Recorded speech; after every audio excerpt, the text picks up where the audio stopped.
धर्म प्रेमी बंधुओं, आप सभी को जय जिनेंद्र। मेरे इस चैनल में आपका स्वागत है। मेरे इस चैनल में जैन धर्म के ग्रंथ ज्ञानार्णव का स्वाध्याय चल रहा है। उस स्वाध्याय के अंतर्गत 12 भावना का स्वाध्याय चल रहा है और 12 भावनाओं के अंतर्गत अशुचि भावना का स्वाध्याय चल रहा है। आज हम स्वाध्याय करेंगे श्लोक नंबर 166 से। सर्वप्रथम मंगलाचरण करते हैं। ओंकारं बिंदु संयुक्तं नित्यं ध्यायन्ति योगिनः कामदं मोक्षदं चैव ओंकाराय नमो नमः। अविरल शब्द गणहुगा प्रक्षालति सकल भूतल मलकलंका मुनि विरूपार्षित तीर्था सरस्वती हरतो नो दुरितान् अज्ञान तिमिर अंधानां ज्ञान अंजन शलाकया चक्षुषि उन्मीलितं येन तस्मै श्री गुरुवे नमः। श्री परम गुरुवे नमः। परंपराचार्य श्री गुरुवे नमः। सकल काल विध्वंसिकं श्री श्याम परिवर्तकं धर्म संबंधकं भव्य जीवमन प्रतिबोधकारकमिदं शास्त्रं श्री ज्ञानार्णव। एतन्मूल ग्रंथकर्तारा श्री सर्वज्ञ देवा तदुत्तर ग्रंथकर्तारा श्री गणधर देवा प्रतिगणधर देवा तेषां वचनाषाढ़मासाद्य आचार्य श्री शुभचंद स्वामी जी विरचितम टीकाकार 105 शुल्लक श्री सहजानंद वर्णी जी। मंगलम भगवान वीरो मंगलम गौतमो मणि मंगलम कुंद कुंदाद्योतु जैन धर्मोस्तु मंगलम। सर्वमंगल मांगल्यम सर्वकल्याणकारकम प्रधानम सर्वधर्मानां जैनम जयतु शासनम। सर्वे श्रोता सावधानतः शृण्वन्तु। श्लोक नंबर 166। भवोद भवानी दुःखानि यानि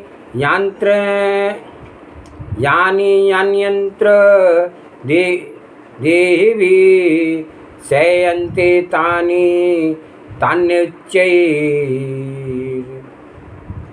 वपुरादया केवलम्।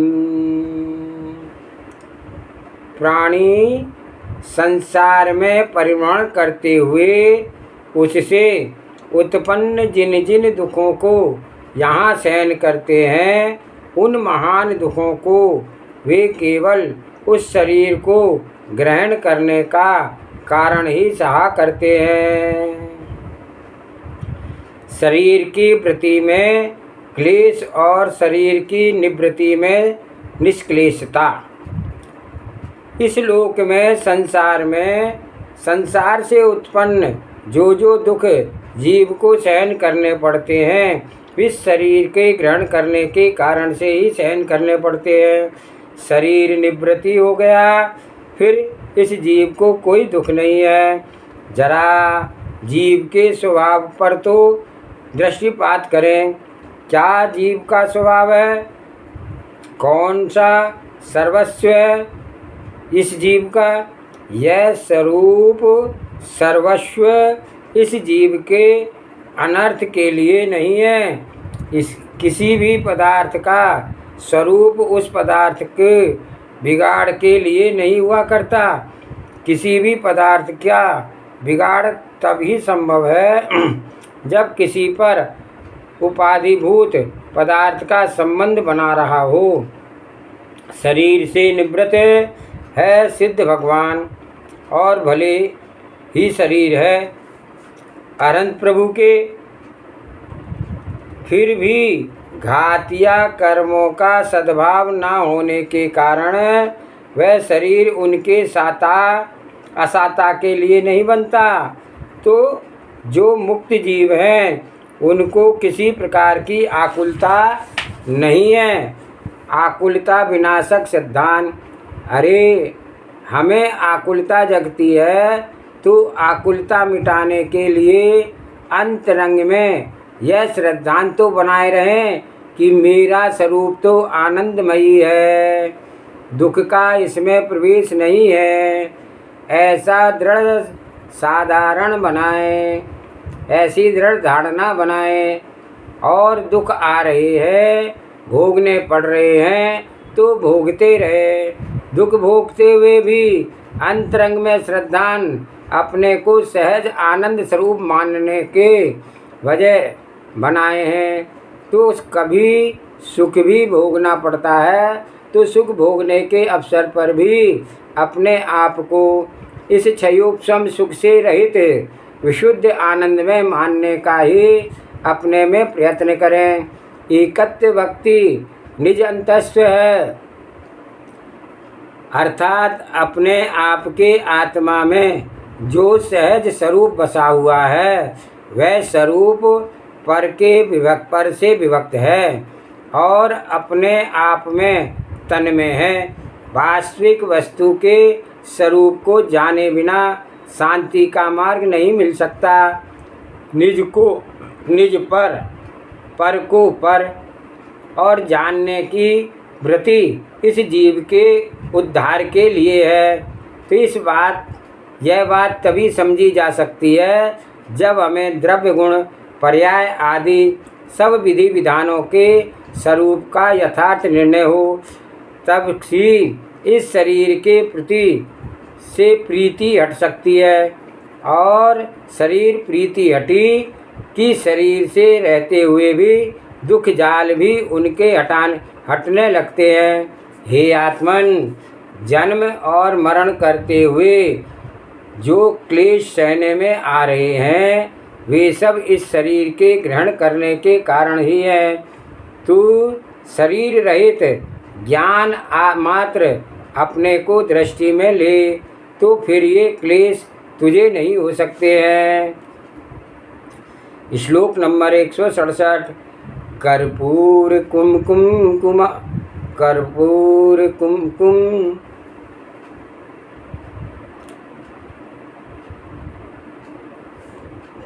कर्पूर कुमकुम अगुरुमर्गम अदरिचंद्रन दिवस्तुनि भव्यानि यापि संसर्गे मलिने नयति कलेवरम निराणाम। वह मनुष्यों का शरीर अपनी संगति के से कर्पूर, केसर, अगरू, कस्तूरी और हरिचंदन आदि उत्तम वस्तुओं को भी मलिन किया करता है। अभिप्राय यह है कि यह शरीर इतना घृणित है कि अपने संयोग से कपूर आदि उत्तम वस्तुओं को भी मलिन कर देता है। तब विवेकी जीवों को अपने अनुरक्त ना होकर के उससे सिद्ध करने योग्य अपने प्रयोजन को सिद्ध कर लेना चाहिए। नरदेह की अचित्ता ढकने के लिए सहज श्रृंगार। तो लोगों में जो उत्तम पदार्थ माने जाते हैं वे भी इस शरीर के संसर्ग पाकर के मलिन हो जाते हैं। एक तो कर्पूर सुना होगा, देखा होगा, लगाते भी है, कितनी सुगंध होती है। उसमें सरल शीघ्रता का ही स्वभाव पड़ा हुआ है। तो ऐसे पवित्र शीतल सुगंधित कपूर भी शरीर के संबंध से दुर्गंधित और अपावन हो जाता है। तो यह शरीर ऐसी अशुचि है, इसी कारण से इसकी अशुचिता को दूर करने में ख्याल से लोग वस्त्र पहनते हैं बढ़िया बढ़िया चमकदार, कि इसे शरीर की शोभा बढ़ जाए, तो इसकी कांति चमक जाए। लोग रंग पसंद करते हैं, हमको किस तरह की धोती चाहिए, कैसे हमारी कमीज का रंग है, वो डिजाइन पसंद करते हैं। यूँ अनेक प्रकार की बातें निरखते हैं। यह छटनी किस लिए की जा रही है? इस शरीर के इसमें ममत्व है, शरीर में का लगाव है और इसे चमकाना है ना, तो वहाँ अनेक प्रकार के विकल्प चलते हैं। एक तो सुगम सहज थोड़े रूप में कोई बात उठ गई, ठीक है, और एक बड़ी छटनी हो, बड़ी चिंता हो, जब तक 10-15 थान ना देख लें कि कौन सा कपड़ा इस शरीर पर बढ़िया सुहावना लगेगा, निर्णय ही नहीं हो पाता है कि कौन सा कपड़ा हम लें। तो ये सब बातें इस शरीर की आसक्ति में हो रही हैं। नरदेह संसर्ग से लोक पवित्र पदार्थों की अपवित्रता, कुमकुम, अगरू, कस्तूरी, चंदन आदि ये सभी सुगंधित पदार्थ भी इस शरीर का संबंध पा करके मलिन हो जाते हैं।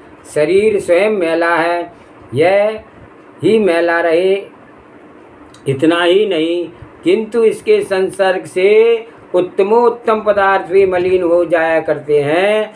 यह इसमें और अधिकता पड़ी हुई है कि लगाते लगाते ही अशुद्ध हो जाते हैं। धीरे से अशुद्ध हों यह तो बात दूर जाने दो, पर संसर्ग मात्र से ही ये पावन पदार्थ अशुद्ध हो जाया करते हैं। ऐसे स्वयं अशुचि शरीर से भिन्न ज्ञान ज्योति मात्र अपने आप के स्वरूप को निहार करके संतुष्ट हो, यही पुरुषार्थ हम आपका भला कर सकेगा। श्लोक नंबर 168। अजिन पटल गूढ़ पंजर, अजिन पटल गूण पंजर की नासा, कुथित कुणीण गंथे पूर्ण मूण गाढ़म, यम वदन निष्कर्णम रोग भोगेन्द्र मृगेहम, कथमहि मनुजानां प्रीत्ये सच्चा शरीरम। जो यह मनुष्यों का शरीर चमड़े के समूह से ढका हुआ है, हड्डियों का ढांचा सड़े गले मृत शरीर मुर्दा के समान दुर्गंध से अतिशय परिपूर्ण, यम के मुख में बैठा हुआ नासोन्मुख और रोग रूपी भयानक सर्पों का स्थान, यह वह वहाँ यहाँ मनुष्यों के प्रीति का कारण कैसे हो सकता है? नहीं हो सकता। यह सर्वथा ही अनुराग के योग्य नहीं है। देह की अशुचि पिंड पर चर्म का आवरण। तो अशुचि भावना के कथन को पूर्ण करते हुए इस अंतिम छंद में आचार्य देव कह रहे हैं कि कैसा तो यह असार शरीर है और यह मनुष्यों को प्रीति के लिए कैसे बन रहा है। मनुष्यों का यह शरीर चर्म के पदार्थों से बना है। जैसे घर में किसी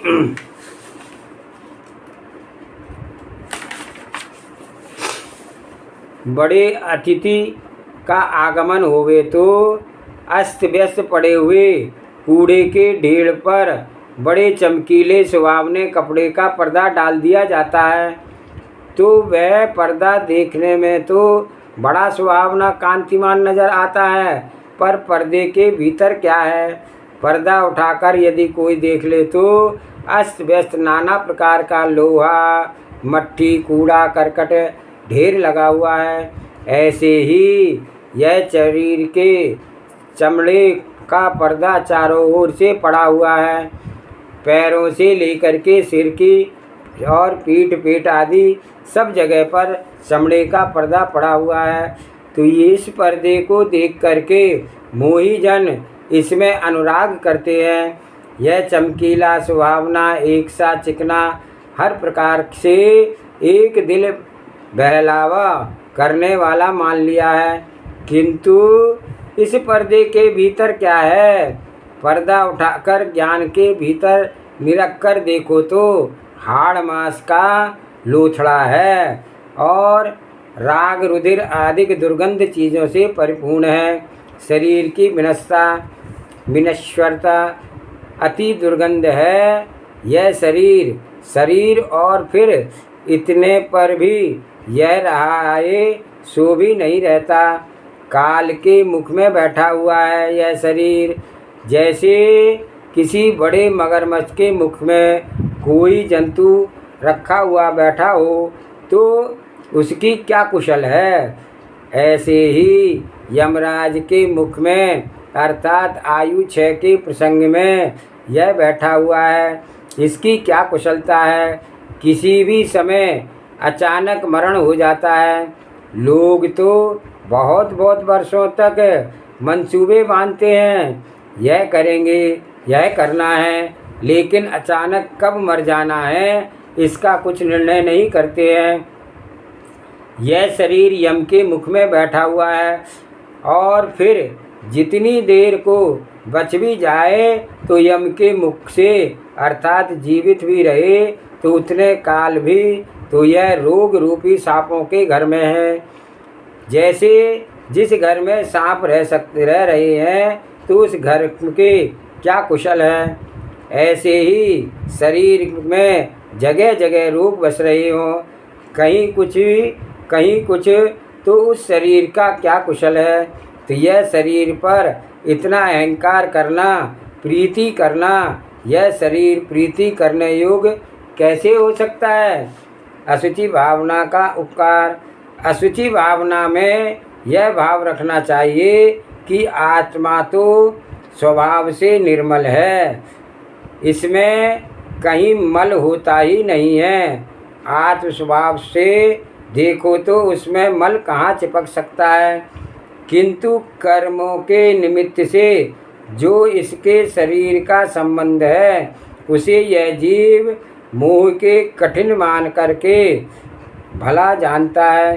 तो यह मनुष्यों का शरीर सर्व प्रकार के अपवित्रता का घर है। ऐसे अपवित्र शरीर को पा करके हम कोई हित का कल्याण की बात कर सकें, उसका उपाय यही है कि अशुचि भावना भी अपने करके अपने शरीर से विरक्त होकर के आत्मा के निर्मल स्वरूप में रमने की सूची बनावें। यह बात मनुष्यों में हो सकती है। संयम की पूर्णता साक्षात मोक्ष मार्ग इस मनुष्य भव से ही बनता है। तब इसका किस ढंग से उपयोग करना है, कैसे भावना बनाना है, कैसी दृष्टि करनी है, कैसी प्रवृत्ति करनी है, ये सब योग समझ करके उनमें लगे हुए और अशुचि शरीर से निवृत्त होकर के पवित्र आत्म तत्व में अपना उपयोग जमाएं। यह है इस भावना की सारभूतता।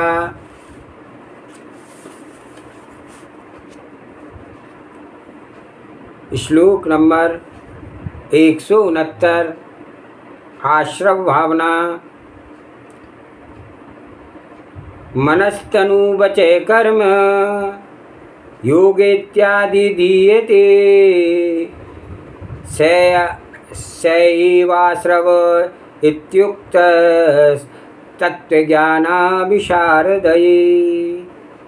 मन, शरीर और वचन की क्रिया को योग कहा जाता है।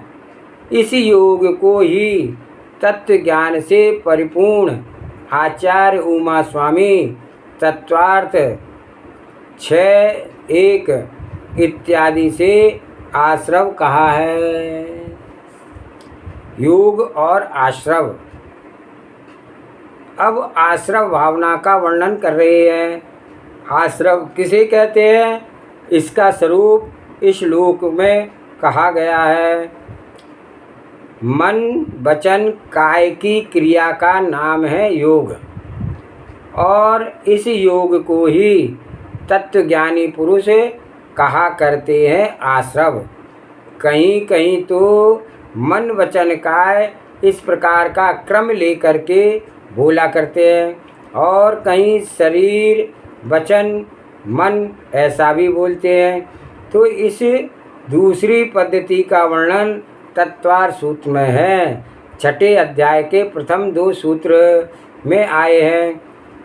काय वांग मनः कर्म योगा स आश्रव। शरीर, वचन और मन का जो परिस्पंदन है वह योग है और वही आश्रव है। यद्यपि काय वचन मन की हालत का भी नाम सीधा आश्रव नहीं है, किंतु काय वचन व मन के परिस्पंदन का निमित्त पाकर जो आत्म प्रदेशों में स्पंदन होता है वह आश्रव कहलाता है। योगों में विशेषता काय और काय का परिस्पंदन एक मोटा परिस्पंदन है जो लोगों की दृष्टि में शीघ्र आ जाता है। यह शरीर हिलते डुलते, हाथ से क्रिया की, पैर से क्रिया की, यह सब दृष्टि तक में आ जाता है तो काय और स्थूल योग है। तो उससे सूक्ष्म है वचन और काम योग की अपेक्षा सूक्ष्मता के लिए हुए और वचन योग से सूक्ष्म है मनोयोग। केवल एक मन से चिंतन किया, वहाँ जो मन में परिस्पंदन हुआ वह है मनोयोग। इस तरह स्थूल से सूक्ष्म से योग आने पर क्रम बनता है। काय वचन और मन तो सूक्ष्म से स्थूल की ओर जाने पर क्रम बनता है मन वचन काय। तो यों योग 3 प्रकार के कहे गए हैं। यद्यपि 3 प्रकार के योगों में वस्तुतः योग का लक्षण एक ही है और वह है आत्म प्रदेशों का परिस्पंदन होना। किंतु आत्म प्रदेशों का परिस्पंदन किन किन निमित्त को पाकर हुआ करता है उसका नाम लेकर के योग में भेद डालना यह उपचार कथन है और ये उपचार 3 भेदों से हो जाते हैं। तो आश्रव से होता क्या है इस बात का वर्णन अब अगले श्लोक में करते हैं। वरदेरंत समादत्ते यान पात्रम यथा जलम छिद्रेय जीवस्ता कर्म योगेरंधे शुभाशुभे। जिस प्रकार नाव या जहाज छेदों के द्वारा जल को भीतर ग्रहण किया करती है, उसी प्रकार जीव शुभ और अशुभ योग रूप छेदों के द्वारा कर्मों का ग्रहण किया करता है। दृष्टांत पूर्वक आश्रव का विवरण। जैसे समुद्र में रहने वाले जहाज में छेद के द्वारा जल ग्रहण होता है, उसी तरह यह जीव शुभ उपयोग अशुभ उपयोग रूपी छेदों से शुभ और अशुभ कर्मों को ग्रहण करता है। जहाज चल रहा है पानी में, उसमें कहीं छेद हो जाए तो उन छेदों के द्वारा से पानी नाव में आ जाता है और पानी के आने से नाव डूब सकती है।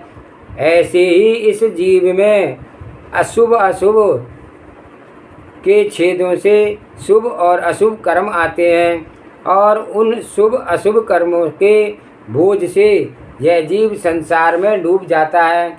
आश्रव का अर्थ है आना, पर एक ऐसे शिष्ट प्रकार से आने में आश्रव का प्रयोग होता है जैसे कि किसी जमीन में से सूक्ष्म नाना छेदों से झिरकर पानी आता है, तो ऐसे आने वाले पानी के लिए आश्रव का प्रयोग होता है और एकदम सीधा वह प्रभाव रूप से आने में आश्रव का प्रयोग नहीं होता है।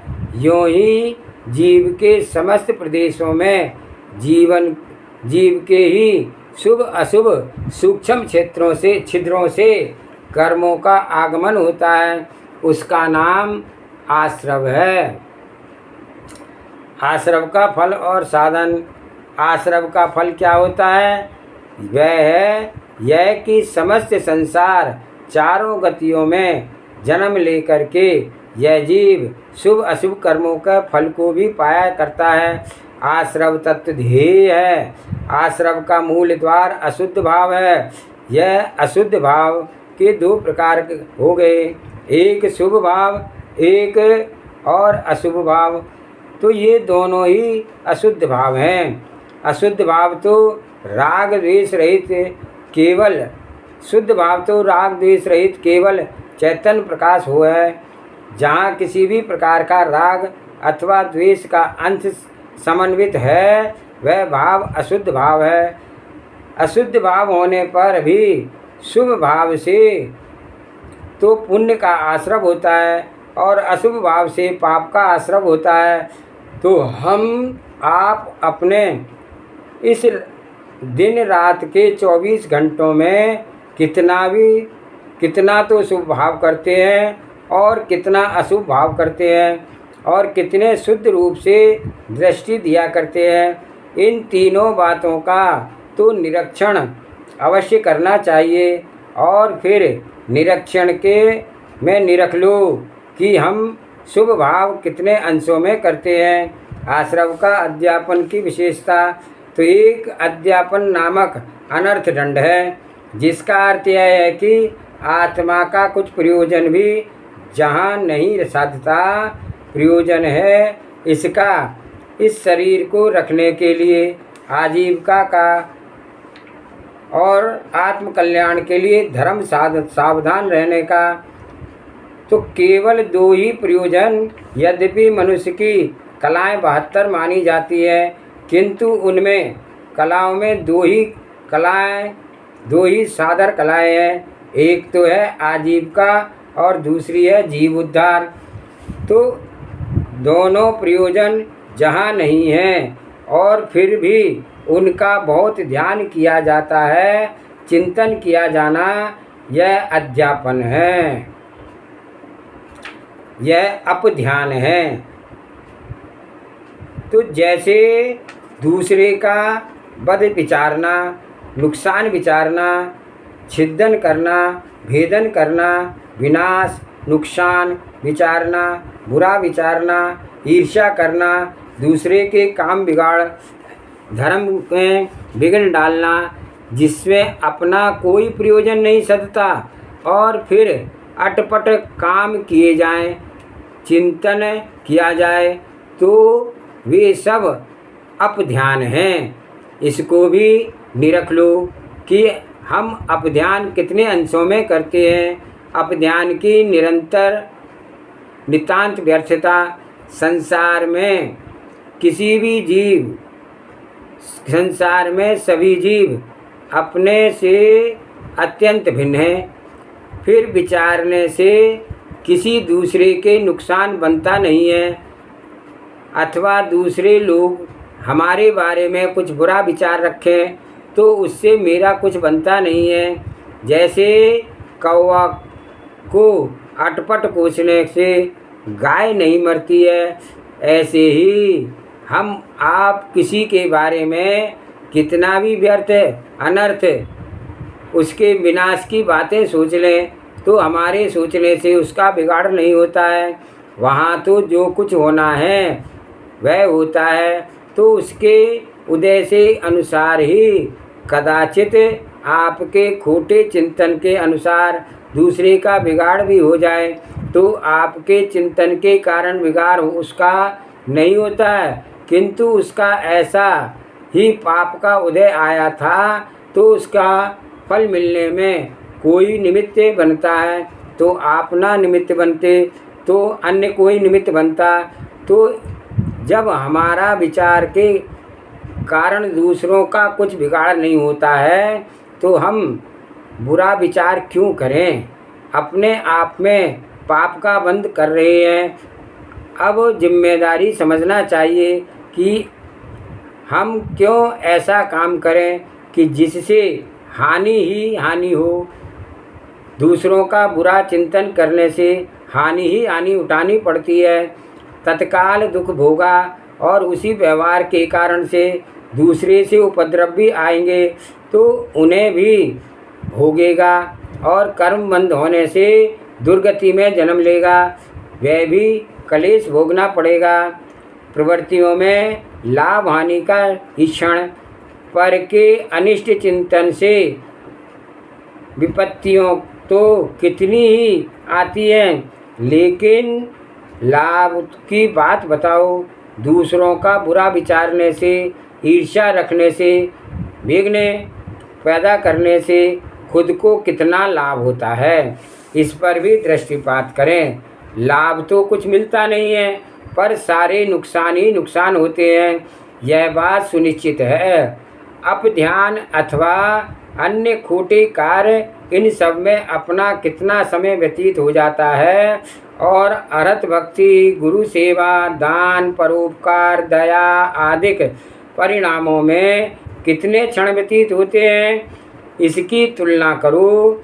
और साथ ही साथ यह भी निरख लो कि किसी क्षण हम इतने अंशों में एक शुद्ध निज अंतस्त्व की ओर लगे रहने के लिए भावना बनाते हैं। इन तीनों बातों पर परख कीजिए, आपको आपकी गलती दिख जाए, यह भी एक बड़ा शुभ काम है। अच्छे होनहार का सूचक है। मोह का अपराध, संसार के सभी जीव कितनी मोटी गलती कर रहे हैं, जैसे कि वैभव है प्रकट भिन्न, पर यह तो मेरा सर्वस्व ही है, इससे ही मुझे शांति है, इससे ही मेरा उद्धार है, इस प्रकार का आशय बना रहे हैं। यह कितना मोटा अपराध है, पर इस अपराध को मानने वाले लोग हैं कितने। कितने पुरुष के चित्त में यह बात समाई हुई है कि मैं मोह का कितना विकट अपराध कर रहा हूँ। तो इस प्रकार कितना बड़ा खेद है, कितनी अपनी गलती अपने को विदित हो जाए, तो यह भी एक सुधार का कदम है। तो शुभ अशुभ योग रूप छिद्रों से यह जीव शुभ अशुभ कर्मों को ग्रहण करता है, यही आश्रव है, और यह आश्रव दुख प्रदायी है, अहित रूप है। इससे बचने के लिए शुभ अशुभ भावों को रोकें। ऐसा करने के लिए शुद्ध निज स्वरूप का परिज्ञान बनाएं, तो इससे इस आश्रव पर हमारी विजय होगी और मोक्ष मार्ग में निर्बाध चलेंगे। आज का स्वाध्याय ही समाप्त करते हैं। आज का प्रश्न यह है,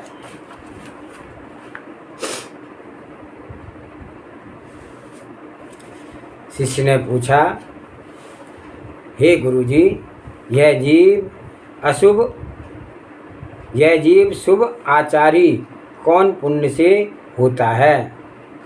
तब गुरुजी कहते हैं, जिनको परभव में अनाचार प्रक्रिया को देख करके गिलानी उपजी हो तथा भला आचार सहित दयामयी प्रवृत्ति देख करके हर्ष मनाया हो तथा परभव में भले सुआचारी क्रियावंत पुरुषों को संगति रही हो तथा भली लागी हो तथा अभक्ष भक्षण ते अरुचि भाव रहे हों, जिनको कुशब्द भले नहीं लगे हों और सप्त व्यसन आदि अनाचार देख करके तिनको कुफलदाय जान गए हों, तजे हों, और पराय दान पूजा शील संयम तप दयामय आचार देख करके उनकी अनुमोदना करी हो तथा पर भव में आपको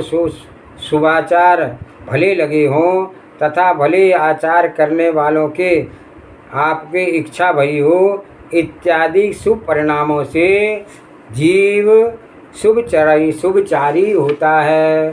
जावानी के ज्ञान से सूझे लोकालोक, सोवाणी मस्तक नमो सदा देत हूँ दो। हे जिनवाणी भारती तोय जपो दिल रैन, जो तेरी शरणावे सो पावे सुख चैन। देव भजो अरिहंत को गुरु सेवा निर्गन, दया धर्म पालो सदा यही मोक्ष का पंथ। 9 बार नमोकार मंत्र।